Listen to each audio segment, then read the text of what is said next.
Weezy out. Young Money. Cash me. This is the Drop Three.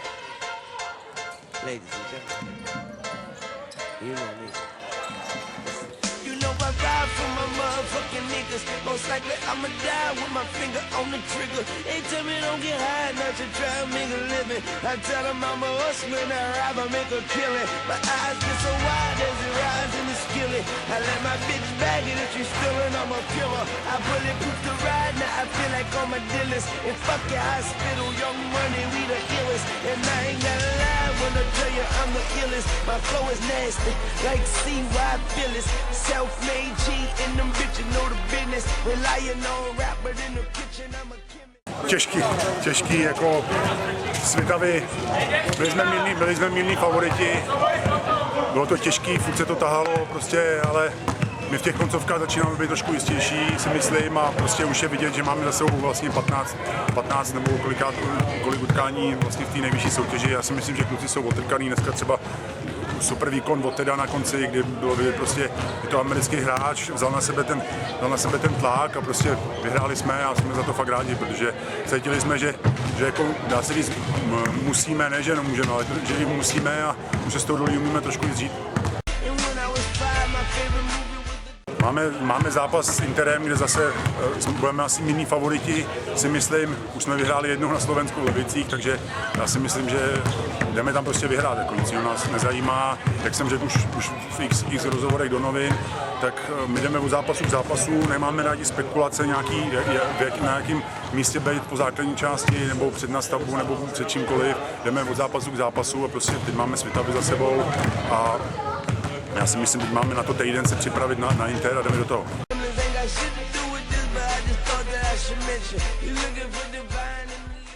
Zrovna v tuhletu chvíli určitě jo, protože tam vlastně 5 nebo 6 týmů mělo 5 výher. Tato výhra nás posune nahoru, což je samozřejmě příjemný, ale může nás posunout jenom na týden. My to prostě musíme potvrzovat ty výhry. Na Interu vlastně žádný tým tady v té soutěži není jednoduchý. Já si myslím, že ať Inter, možná Nymburk nebo prostě u nich doma, ty jsou hodně silný, nebo Děčín, ale jako jdeme na ten Inter, určitě to nebude jednoduchý, ale myslím si, jako, že tam můžeme, spíš musíme a máme na to týden a uvidíme. Tak jednak gratuluju mužství domácímu vítězství.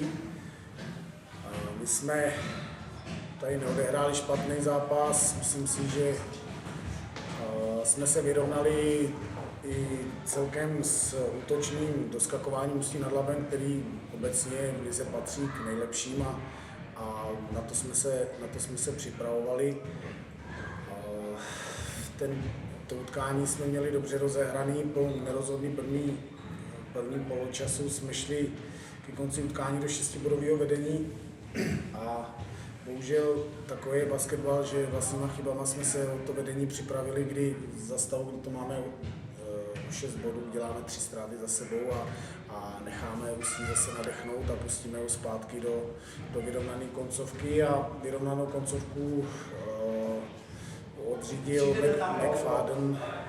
McFadden, který proměnil všechny střely, těžké střely, který tam měl a to bych řekl, že bylo v té koncovce úspěšný. Nicméně jsme sahali po prodloužení a i ta jmenová trojka 2 vteřiny před koncem, kdy střílel otevřenou střelu na trojce, klidně mohla dopadnout jinak, ale to už je basketbal a nám nezbývá, než musí pogratulovat k výhře.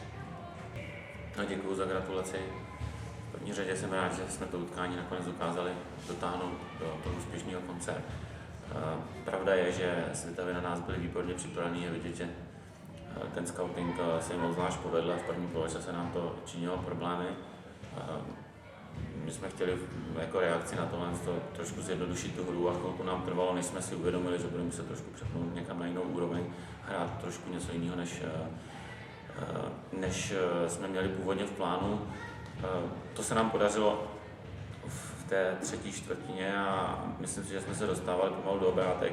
Pár chybiček pomohlo Svitavám dostat se do vedení a tam potom přišla druhá věc, kterou strašně oceňuji na celém týmu a hlavně na hráčích, kteří byli na hřišti, že dokázali znovu zapnout, zabrat a hlavně v obraně tam udělat několik těch důležitých zákroků a zastavení, kdy opravdu jsme donutili Svitavy k chybám a stáli jsme zpátky to několikobodové vedení. Ten závěr toho utkání, můj názor, tam už je to z velké části v rukách hráčů a tentokrát opravdu ti hráči, kteří od nás mají vzít tu zodpovědnost, dokázali vzít na sebe a dokázali vzít na sebe s tou vysokou efektivitou, jak říkal kolega, a tamto McFadden víceméně nám dal ten poslední takovýto nakopnutí do té koncovky. Ta trojka mi mohla propadnout, ale byla to těžká střela, já jsem rád. Intervention and the birds don't fly without my permission. I'm proudly in the sky, flying with the fishes, or maybe in the ocean, swimming with the pigeons. See, my world is different, like the Wayne. And if you want trouble, bitch, I want the same thing. And you know that I'ma ride with my motherfucking niggas. Most likely I'ma die with my finger on the trigger. Don't worry about mine, I'ma grind till I get it. And tell all of my niggas that the sky